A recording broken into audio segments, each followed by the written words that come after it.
नमस्कार साथियों, स्वागत है आपका दृश्य आईएएस के इन फोकस प्रोग्राम में। मेरा नाम है मनीष।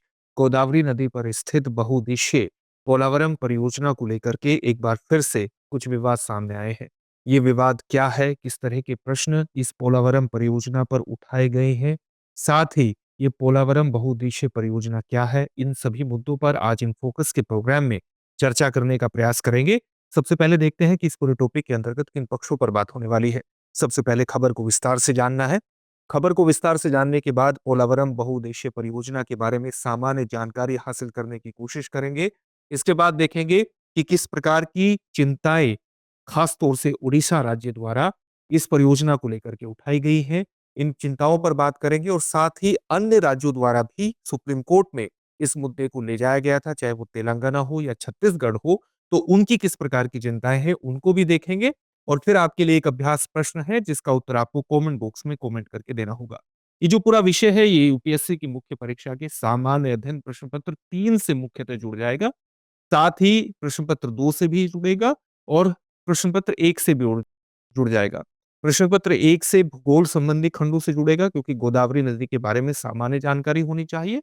प्रश्न पत्र 2 से गवर्नेंस संबंधी खंडों से जुड़ जाएगा क्योंकि आपको inter state water dispute act 1956 के बारे में आपको जानना है। इसके अलावा गोदावरी रिवर डिस्प्यूट जो ट्रिब्यूनल है, जो 1969 में स्थापित हुआ था, उसके बारे में भी आपको सामान्य जानकारी हासिल करनी है। इसलिए गवर्नेंस संबंधी खंडों से भी ये जुड़ जाएगा। इसके अलावा क्योंकि ये एक बहुउद्देशीय परियोजना है, जिससे न केवल पेयजल के बारे में बल्कि सिंचाई के बारे में भी प्रभाव पड़ता है। सिंचाई के उद्देश्य भी इसके माध्यम से पूरे होंगे, पेयजल की आवश्यकताएं भी इसके माध्यम से पूरी होंगी। तो इसलिए पेपर 3 से भी ये जुड़ जाएगा। तो पेपर 1, पेपर 2, पेपर 3 से ये पूरा टॉपिक संबंधित हो जाएगा और इसलिए आपकी एग्जामिनेशन के दृष्टिकोण से विशेष रूप से महत्वपूर्ण है। हम अपने प्रोग्राम में आगे बढ़ेंगे उससे पहले आप हमारे चैनल को सब्सक्राइब जरूर करिए और बेल आइकन दबाइए ताकि सभी प्रोग्राम का नोटिफिकेशन आपको मिल सके। इन प्रोग्राम से आप जुड़ सके, इनका लाभ उठा सके। साथ ही इन सभी प्रोग्राम की पीडीएफ फाइल आपको इन फोकस दृष्टि आईएएस के टेलीग्राम चैनल पर उपलब्ध कराई जा रही है। डिस्क्रिप्शन में दिए गए लिंक पर जाकर आप पीडीएफ फाइल डाउनलोड कर सकते हैं। अपने प्रोग्राम में आगे बढ़ेंगे लेकिन उससे पहले आपके लिए एक महत्वपूर्ण सूचना है और सूचना ये है कि अब यूपीएससी का हब मुखर्जी नगर नहीं नोएडा होगा।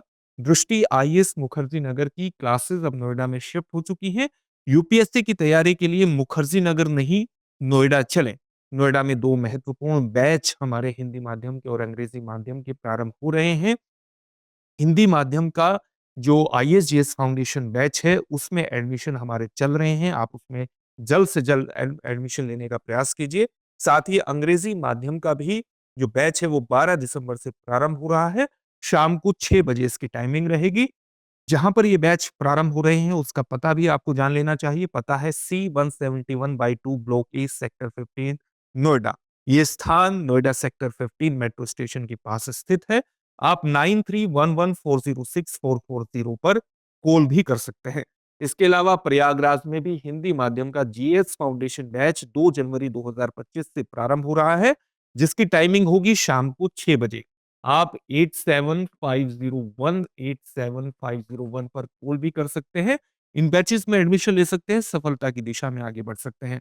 संभव 2024 की सफलता को ध्यान में रखते हुए एक बार फिर दृष्टि संस्थान आपके लिए लेकर आया है इंटीग्रेटेड गाइडेंस प्रोग्राम संभव 2025, जिसमें आपको मिलेगी महत्वपूर्ण सुविधाएं जैसे 10 दैनिक प्रीलिम्स अभ्यास प्रश्न विगत वर्ष के प्रश्नों के गहन विश्लेषण पर आधारित, 2 दैनिक मेंस अभ्यास प्रश्न, विस्तृत विवरण और वास्तविक समय रैंकिंग, सामान्य अध्ययन एवं समसामयिक विषयों की संपूर्ण कवरेज सभी उम्मीदवारों के लिए ओपन एक्सेस रहेगा। तो संभव 2025 से भी आप जरूर जुड़िए क्योंकि ये भी आपको सफलता की दिशा में ले जाने में निश्चित रूप से मदद करेगा। आइए अपने टॉपिक की तरफ बढ़ते हैं और सबसे पहले खबर को विस्तार से जानने की कोशिश करते हैं। आप जानते हैं कि जो पोलावरम बहुउद्देशीय सिंचाई परियोजना है, इसको बहुउद्देशीय परियोजना इसलिए कहा जाता है। सबसे पहले तो आप ये जान लीजिए कि ये गोदावरी नदी पर स्थित है और गोदावरी नदी में भारत की किस राज्य में स्थित है? आंध्र प्रदेश में स्थित है पोलावरम बहुउद्देशीय परियोजना। एक अवस्थिति आपको इसकी जान लेनी चाहिए। मान लिया ये गोदावरी नदी है और ये आंध्र प्रदेश वाला हिस्सा है। तो यहाँ पर एक पोलावरम डैम के माध्यम से आप देख सकते हैं कि एक बहुउद्देशीय सिंचाई परियोजना है। बहुउद्देशीय सिंचाई परियोजना को इसलिए कहा जाता है कि न केवल सिंचाई संबंधी आवश्यकताएं इसके माध्यम से, इस परियोजना के माध्यम से पूरी की जाएंगी, बल्कि क्षेत्र की जो पेयजल संबंधी आवश्यकताएं हैं, पेयजल आपूर्ति संबंधी जो समस्याएं हैं, उनको भी दूर करने की कोशिश की जाएगी। इसके अलावा इसके माध्यम से बिजली का उत्पादन भी किया जाएगा। तो कई तरह के उद्देश्यों की पूर्ति होगी, पेयजल की भी आपूर्ति की जाएगी, सिंचाई संबंधी आवश्यकताओं की भी पूर्ति की जाएगी, बिजली उत्पादन भी किया जाएगा। तो इस तरह की परियोजना बहुउद्देशीय सिंचाई परियोजना कही जाती है। तो इसको लेकर के ये खबरों खबरों में इसलिए है क्योंकि आंध्र प्रदेश में स्थित पोलावरम परियोजना के खिलाफ नए सिरे से उड़ीसा ने कई प्रकार के सवाल उठाए हैं, और जब हम उड़ीसा की बात करते हैं तो मुख्यतः ये सवाल बीजू जनता दल पार्टी द्वारा उठाए गए हैं।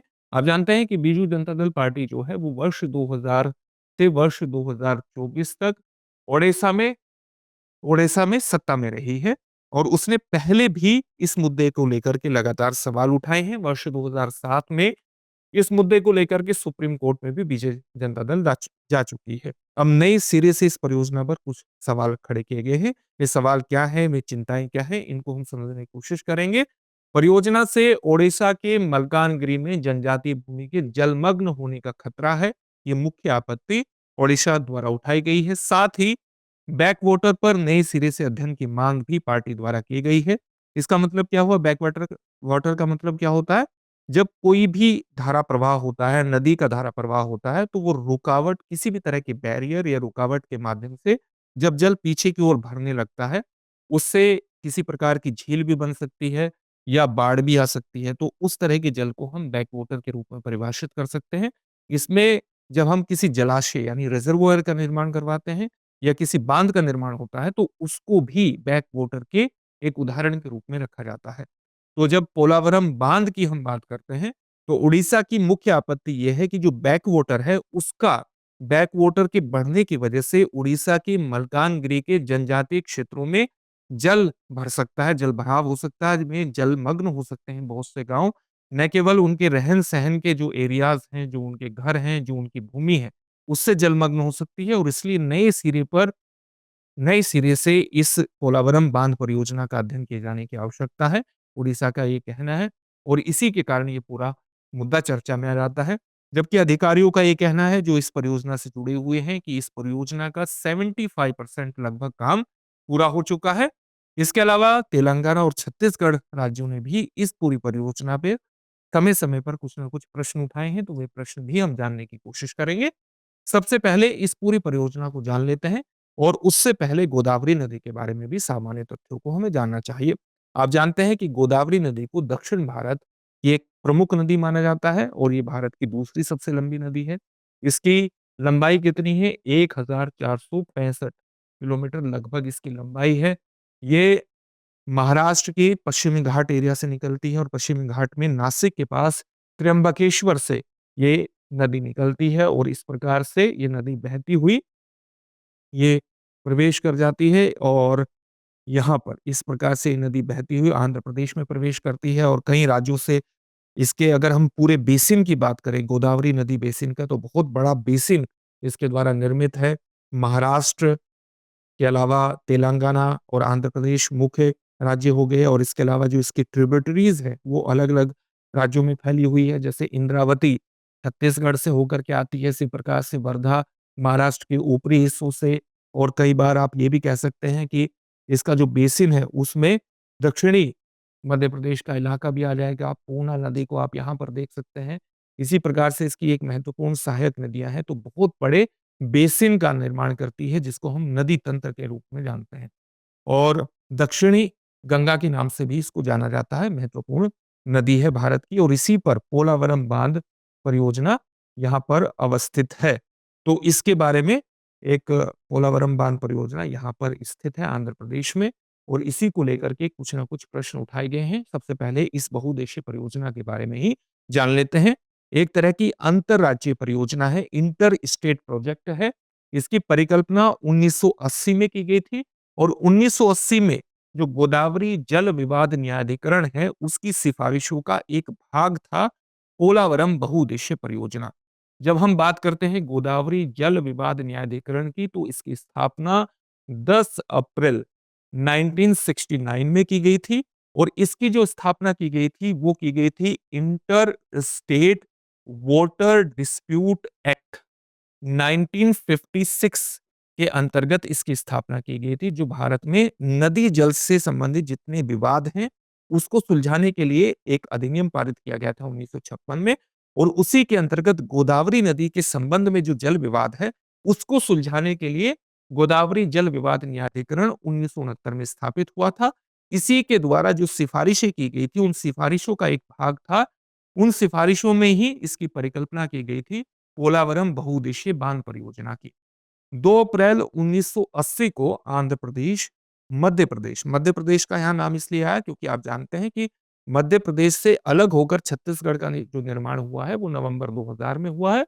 उससे पहले छत्तीसगढ़ का जो हिस्सा था वो पूरा का पूरा मध्य प्रदेश का ही हिस्सा था। तो 2 अप्रैल 1980 को आंध्र प्रदेश, मध्य प्रदेश और ओडिशा ने 150 फीट पूर्ण जलाशय स्तर यानी जो फुल रिजर्वोयर लेवल है उसको 150 फीट रखने और साथ ही 36 लाख क्यूसेक की स्पिलवे निर्वहन क्षमता के साथ परियोजना के निर्माण को मंजूरी देने के लिए एक समझौते पर हस्ताक्षर किए। यहाँ पर दो चीजें समझने की आवश्यकता है, यानी जो पूर्ण जलाशय स्तर है, जो कि फुल रिजर्वोयर लेवल है, उसको किस स्तर पर रखना है, 150 फीट पर रखना है। और साथ ही स्पिलवे डिस्चार्जिंग क्षमता, यानी किसी बांध की जो पानी को छोड़ने की क्षमता है उसको उसको निर्वहन निर्वहन का मतलब डिस्चार्जिंग की जो क्षमता है वो कितनी रखने की बात की गई है, 36 लाख, अधिकतम 36 लाख क्यूसेक पानी को छोड़ने की डिस्चार्जिंग क्षमता। यहाँ एक शब्द आया है स्पिलवे। स्पिलवे को भी आप समझ लीजिए, स्पिलवे का मतलब क्या होता है। स्पिलवे को हाँ इस तरह से समझिए कि ये जो पानी छोड़ने के लिए ये जो पूरा स्ट्रक्चर बनाया गया है इसको स्पिलवे के नाम से संबोधित करते हैं हम, कि इसी के माध्यम से यहाँ पर जो दरवाजे लगे हुए हैं तो पानी को छोड़ा जाता है। तो हर बांध की अपनी एक क्षमता है।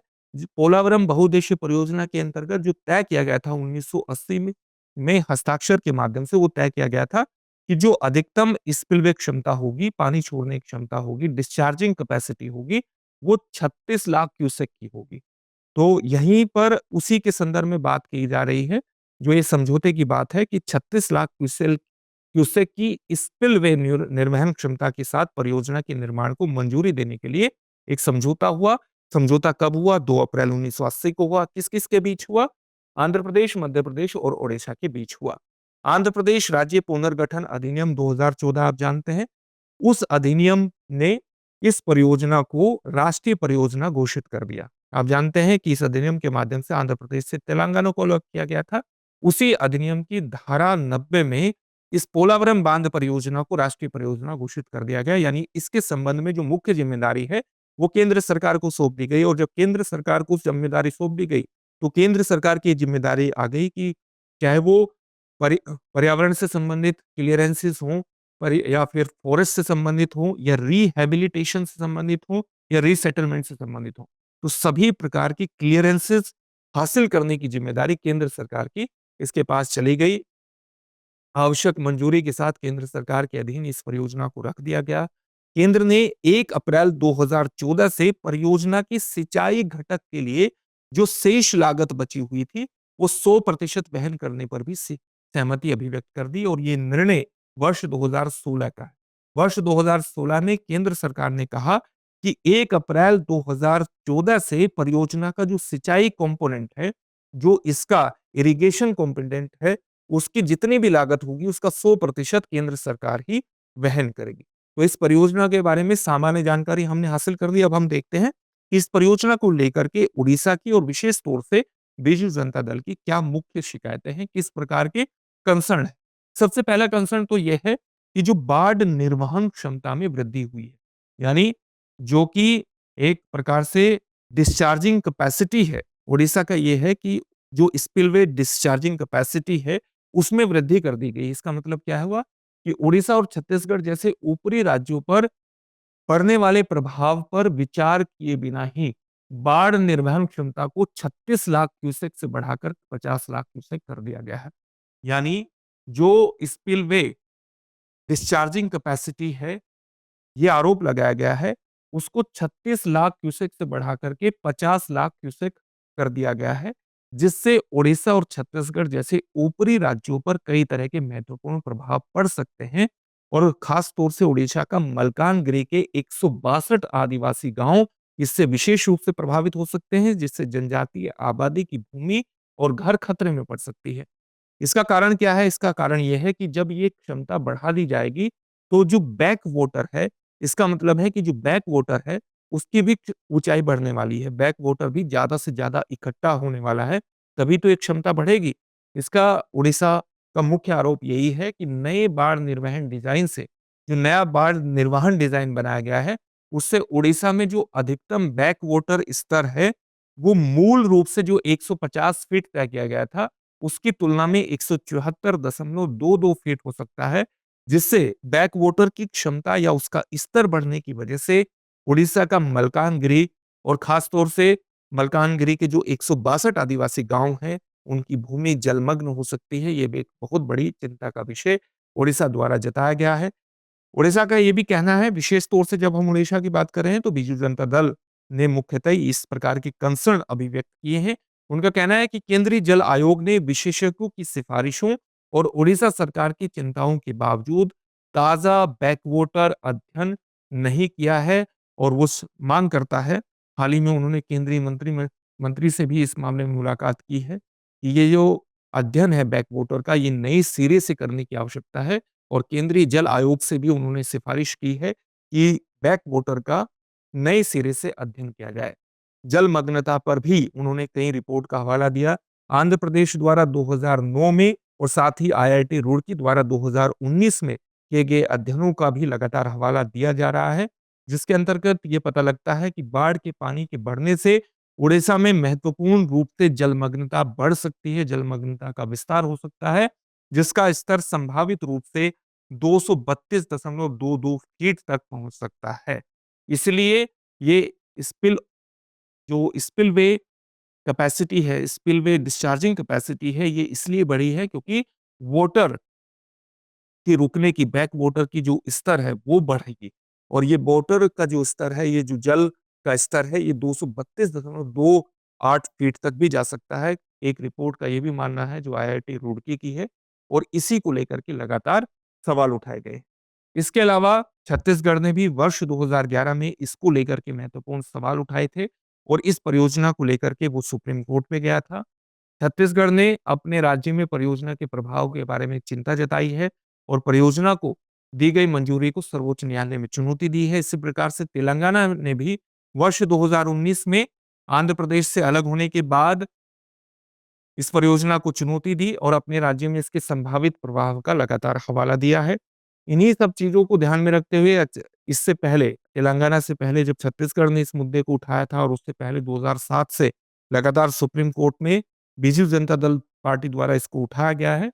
तो सुप्रीम कोर्ट ने वर्ष 2011 में क्या किया कि एम गोपाल कृष्णन और अन्य जो सेंट्रल वाटर कमीशन के सदस्य हैं, उनके माध्यम से पोलावरम बांध निरीक्षण करने के लिए इनको नियुक्त कर दिया। यानी ये लोग, सेंट्रल वाटर कमीशन के सदस्य, इसका निरीक्षण करें, पोलावरम बांध परियोजना का निरीक्षण करें और उनकी रिपोर्ट से ही सुप्रीम कोर्ट ने ये निष्कर्ष निकाला कि जो परियोजना है, ये परियोजना गोदावरी वाटर डिस्प्यूट ट्रिब्यूनल के आदेश के अनुरूप ही थी। लेकिन इसके बावजूद भी यह मुद्दा अभी कोर्ट में ही विचाराधीन है और कोर्ट लगातार सभी पक्षों पर विचार करने की कोशिश कर रहा है।